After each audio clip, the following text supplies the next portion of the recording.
Hello and welcome back to my channel. This is Elise here of Plan with Elise, and today we are going to be checking in on my August budget. We are about halfway through the month. We're halfway, yeah, we're halfway through the month. Okay, I'm clicking. Sorry, brain not functioning. So I want to look at my spending trackers and see kind of how things have gone this month so far. And do a little bit of calculating and see where I stayed within budget and where I overspent. So if we're looking at the first week of August, this was my spending. So in my spend category, we have 349 plus 2 plus 23.8. It is 29.29 as a total. Let's take this off. So I'm going to write let's figure out a way to kind of separate this. Okay, so we're gonna do spend 29.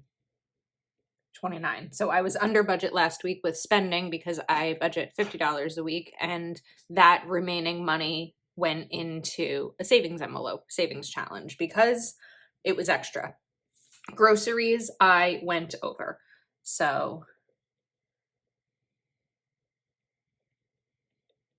was 61.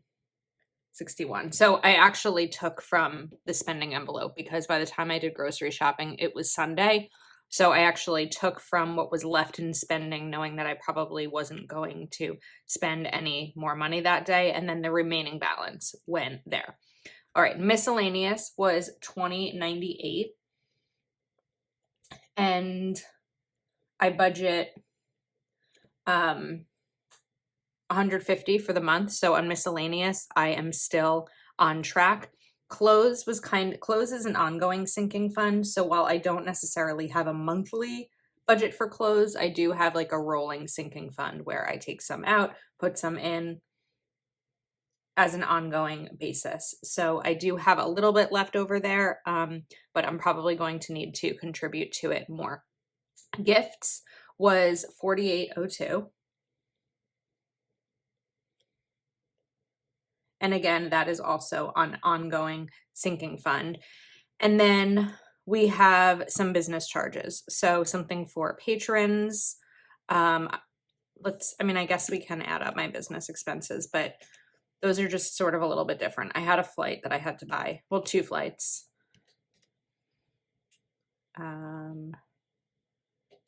Okay, so that's just it for business. And those are both within budget of what I was looking to spend. 39.40. And then my planning. So this is where it gets a little kind of mode when you look at what sometimes you're spending on planning supplies. So 15.46. Is it just 2? Okay, so I spent 57.69 last week, which is a little bit higher than I'd like to spend. Or 2 weeks ago. 57.69. It's still under budget in terms of my overall planning budget. That as well is ongoing. But it's a little, when you look at these numbers, this is why I like to do these videos and why I encourage you to look at your spending.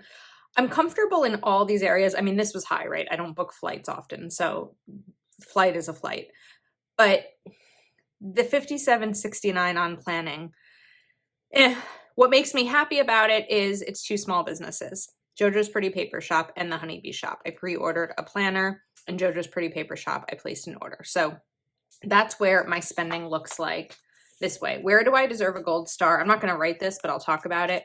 Is probably going to be on regular miscellaneous spending, because I only spent what's 29 divided by 50? I spent like 59% of my budget, and I was able to help make up for the fact that I overspent on groceries. So in that case, I am good. Then also, I didn't fix this over here, but this is category and this is payment method. So this still says need and want. It should be category and payment method. All right, let's look at week 2 in August. So we're going to separate this. this was a bit of a spendy week.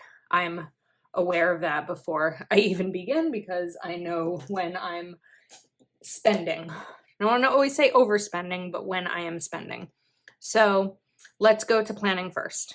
27.32 plus 21.27, that warehouse sale. Planning plus 59. All right, that's high. 107. Whoops, this pen's not working. Now, yes, some of this is a business expense, but it's still money, right? Whether it's a business expense or not, money is money. So I did place 2 warehouse sales with Happy Planner, warehouse sale orders, and I placed an order with Notique of something that I'm excited to share with you soon. So that was my planning. Gas is under budget. Gas was 40. And I think I should continue to be under budget for the month because that gas will last me probably the rest of the month, because this week where this video goes live, I don't really have anything besides the typical, like, go to the grocery store, and then I'm going to a massage that's like a mile away.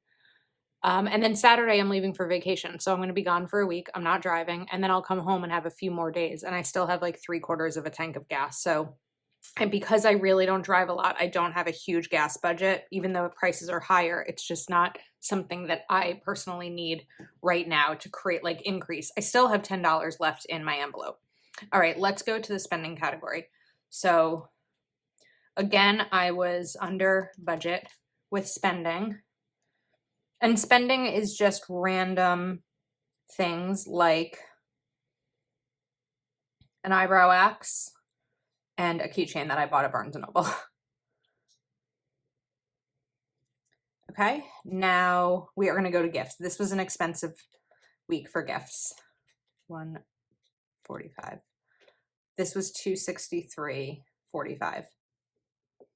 So part of that was budgeted for, part of it wasn't. Well, all right, let me just explain. So donation. I made a donation to a local charity that is putting together backpacks and school supplies for underprivileged children. So while this donation wasn't planned, it is part of my gifts fund and I didn't overspend.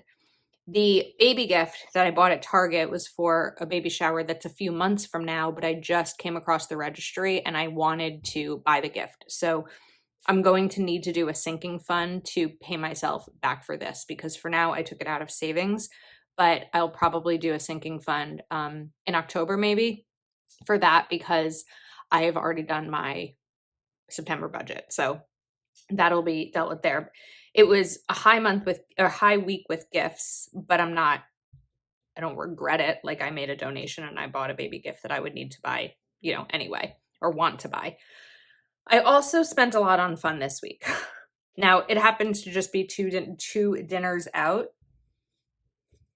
and that is $128.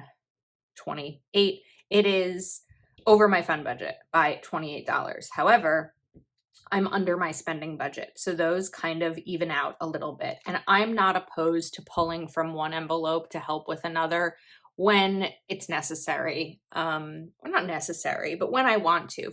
Budget should be flexible.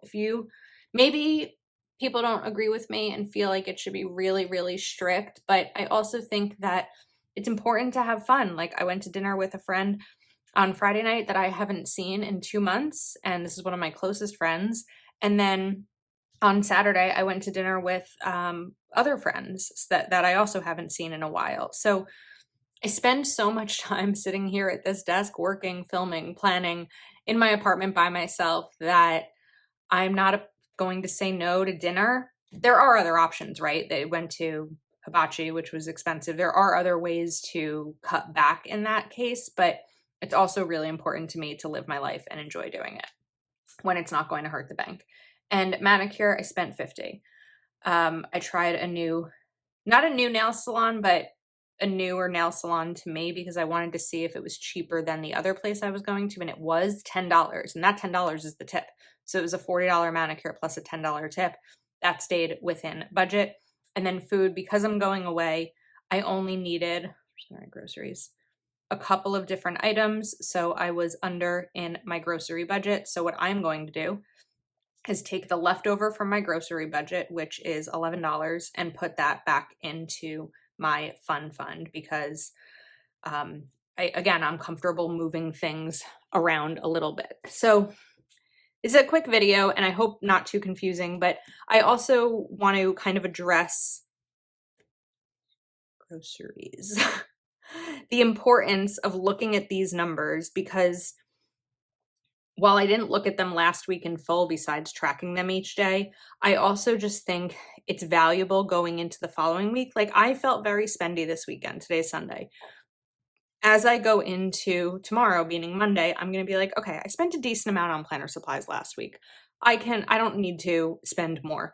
And gifts are going to be gifts, but it's just a really good practice, even like on Sunday evenings, to just sit down, evaluate your spending. If you're not tracking it every day, maybe look at your bank statement or your credit card statement. But if you're using cash, you're going to want to track it somewhere, because that money is going to be gone and you're not going to remember where it went. So if I look back here, so here's my monthly overview. And then here I have, some of these are unexpected spends because I didn't plan on buying, I had 2 baby gifts, so I didn't plan on buying them this month. I also didn't plan on buying a flight, but they're not unexpected, like my car broke down and I have to pay for that. I also put 3 financial goals over here. I am on track to complete each of them. And then I did 2 habit trackers. One was going to be tracking my spending each day, and one was to track no spend days. So today is August 14th. I've had 3 no spend days. I'd like some more than 3. But that's kind of just where we are halfway into August. So I hope that you enjoyed this video. If you're not already subscribed to my channel, please do take a moment to like this video and subscribe. Thank you for watching, and I will see you next time.